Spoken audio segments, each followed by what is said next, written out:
Real quick before the video starts, I have a new channel based around green tech stories on 4chan, and I'll be uploading videos daily over there. If you're interested, I'll leave a link to the channel in the description.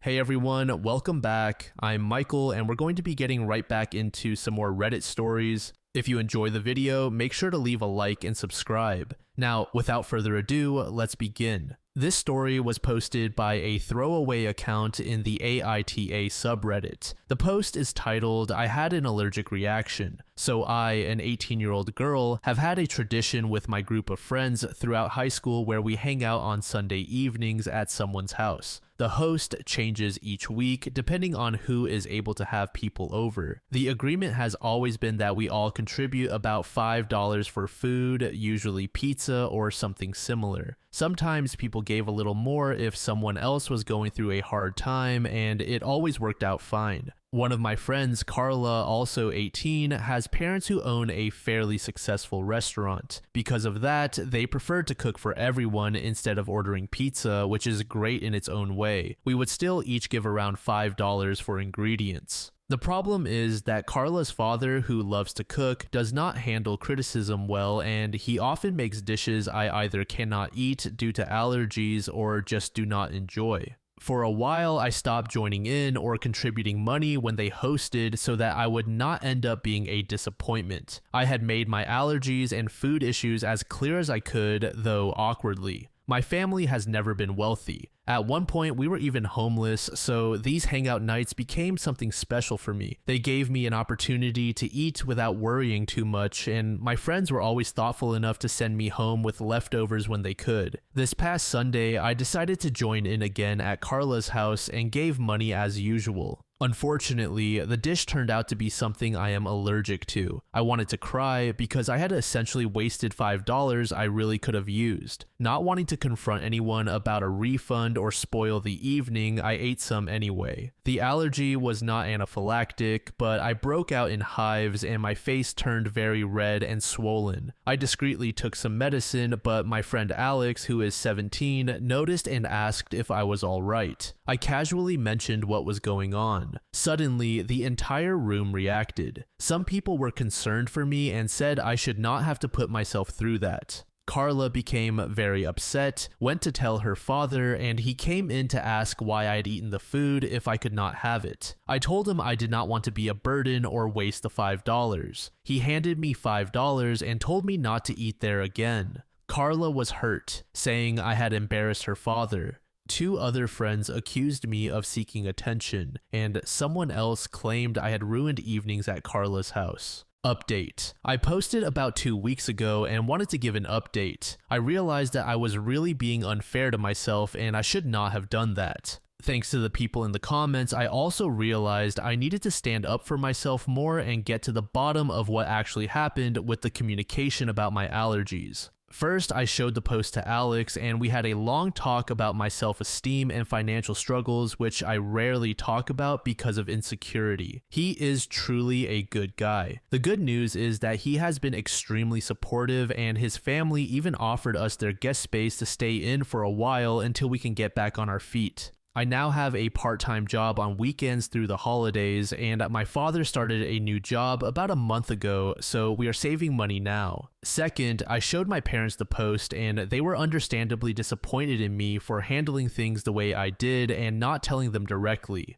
They followed some suggestions and met with Carla's parents to discuss everything. It was a bit messy, so I will sum it up as best as I can. It turns out that Carla's father did have a list of my allergies years ago, given to him by my parents, but he lost it when they moved houses. Carla never gave him the updated list even though I had given it to her. She apparently thought I was exaggerating or making things up. Because of that, Carla's parents are now upset with her, and her father apologized to me for not taking more initiative and for frightening me. I also apologize for not standing up for myself sooner. Unfortunately, my friend group is still somewhat fractured. I do not know if I can trust Carla anymore because her attitude throughout this whole situation has been unkind, and I have realized she never cared for me as much as some of my other friends. For now, our weekly gatherings are on hold. The friends who sided with Carla during all of this have not really spoken to me, Alex, or the few other friends who supported me. Maybe that is for the best. I want to thank everyone who helped me. I believe this will guide me in future situations, and I am very grateful for the outside perspective. Sharon Stone said, I had a 3-year-old in my preschool class who completely panicked when I told the group our snack was pita bread. I was so confused until her friends kept saying it was dangerous, and then I realized that she thought I had said peanut bread. Since she was allergic, she was very concerned that I was serving her an allergen. I love that. I love teaching children from toddlerhood onward to speak up loudly about their allergies and how to keep themselves safe. Brielle Russell said, Carla is a bitch and her father is dumb. Did he think OP's allergies magically went away once he lost the list?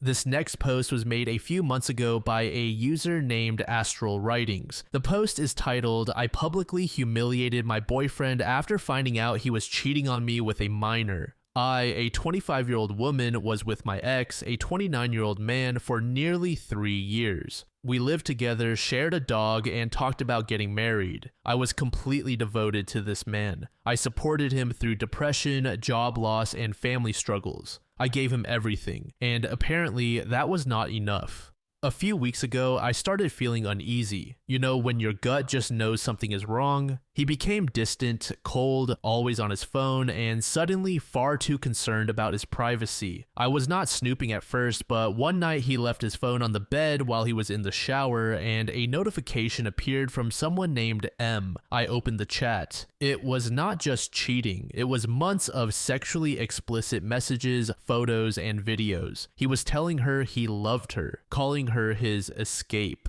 The worst part, she was very young. She told him. He acknowledged it. And he said, just a few more months and no one can touch us. I confronted him. He tried to gaslight me, saying I had misread the messages, that she was joking about her age, and that I was overreacting. I was not overreacting. I was finished. He had a birthday coming up, and his friends threw him a party at a bar. I showed up. I waited, smiling and laughing as he acted like everything was fine. Then I stood up, tapped my glass, and said, "Happy birthday to the man I thought I knew, the man who cheated on me for months, the man who told me I was crazy while he was texting a younger girl behind my back. The man who planned to wait for her birthday as though that somehow made it acceptable." I read out a few of the messages. I said I had screenshots, that I had reported everything to the authorities, and that I hoped he rotted. He stormed out. Everyone was frozen. Some people were disgusted. Some later messaged me saying I should not have done it like that, claiming that I ruined his life,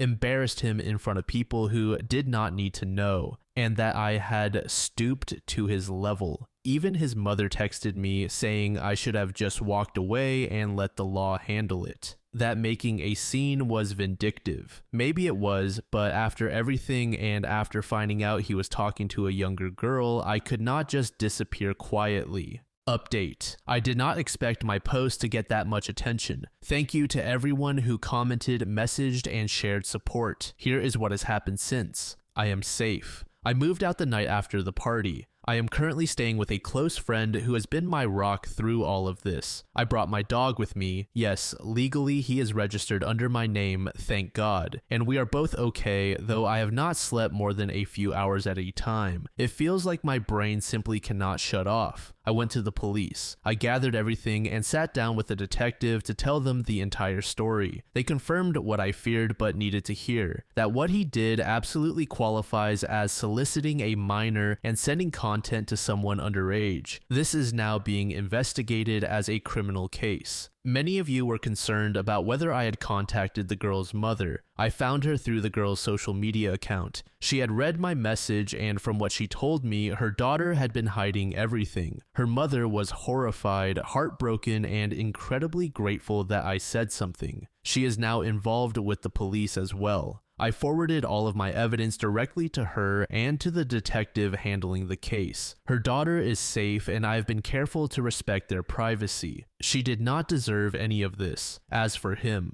he has been telling people that I framed him, that I faked the messages, and even accused me of being jealous of a younger woman. Absolutely disgusting. He tried to call me from untraceable numbers, but I have blocked everything. The police advised me to keep all records of his contact attempts. His mother even had the audacity to message me again, this time asking me not to destroy his life over a mistake. Emotionally, I am still unraveling everything. I have started therapy because the betrayal cuts deeper than I first realized. I loved this man. I thought I was going to marry him, and meanwhile, he was using a minor while gaslighting me into silence. But I am proud I did not stay quiet. I am proud I stood up, at the party, to the police, and to her mother. Thank you again for reading and for giving me strength when I started to question myself. Red Freeze Flame said, reminds me of a girl I went to school with. She was young when that man started talking to her. She bragged about how sweet he was because he did not try anything beyond kissing her, as if that somehow made it acceptable. It still creeps me out thinking about it. Sir EDC a lot said, yeah,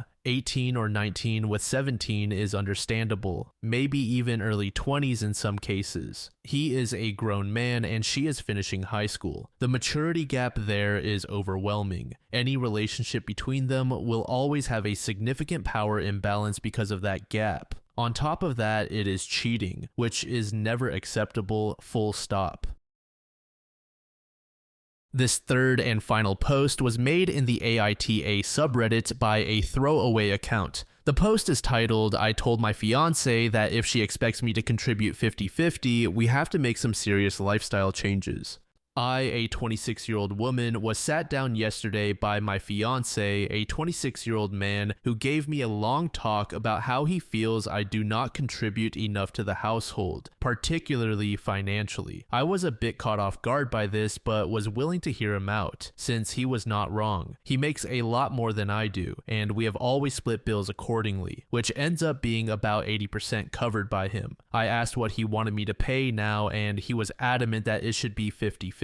I asked if everything was alright with his job or if he needed to take fewer hours, but he would not answer me. I honestly would not have been upset if there seemed to be an actual reason behind it, but he just repeated that he had been thinking about it a lot. Every time I asked what brought him to this conclusion or what was going on, he would eventually just say, "This is how it is gonna be. Take it or leave it." Those exact words in response to absolutely everything I said. Full shutdown. No explanations. I told him that was fine, I would take it, and then asked whether he had set up a home search account yet or if he expected me to do it. He looked confused and asked why we would need one. I explained that there was no way I could afford half the rent on our current place, so we would probably need to move into a one-bedroom apartment. He became angry and asked why I did not have savings. I told him that I do, but I am not going to pay rent out of savings because that is a terrible and unsustainable idea. I also began to go over what our new food budget would be, our new entertainment budget, and the fact that we would probably have to sell the cars and get one less expensive vehicle because I cannot afford to cover half of the payments on an Audi and a Land Rover. Then I explained that date nights would also probably have to be reduced. We could still go out occasionally, maybe to a place like Buffalo Wild Wings, and I even said I preferred Thursdays because you can get 2 orders of boneless wings for the price of 1. Basically, if he wants me to pay half, then we will be living within my means, not his anymore. He kind of agreed to that, but since then he has been incredibly angry. He is not saying or doing anything directly, but it feels like he is walking around the house under a constant cloud of hostility.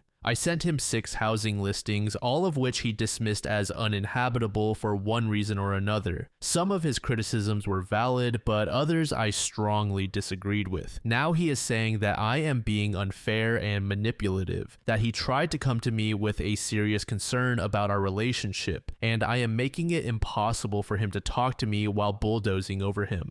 Update. So the last time I posted was on Monday. That entire day was spent just sorting through what I was feeling and deciding what to do next. There was a lot of silence and a lot of anger and a lot of online advice, some of which I found very insightful and some of which was less so. Also, a few people thought I made this up as part of a viral marketing sponsorship between Buffalo Wild Wings, Audi, and Zillow, which honestly would solve our money problems if it were true, but unfortunately it is not the case. On Tuesday, after I got home from work, I walked up to him while he was on the elliptical and explained as calmly as I could that I had questions. I told him that if he truly wanted to marry me, then he needed to be willing to answer them. I asked him directly if he thought I was a gold digger, yes or no. He said yes. I told him I was not willing to be in a relationship where I had to prove myself by sacrificing any kind of stability. That led to a bit of a screaming match and eventually a confession. It turns out we cannot actually afford anything we have right now. We are in serious credit card debt, the cars are both on the verge of repossession, and I had no idea about any of this. He has been cutting corners on actual necessities, including psychiatric medication. That, combined with some comments from his family, pushed him to a very dark place. My fiance had a full breakdown and apologized for calling me a gold digger. It was good to hear, but the entire conversation left me very shaken.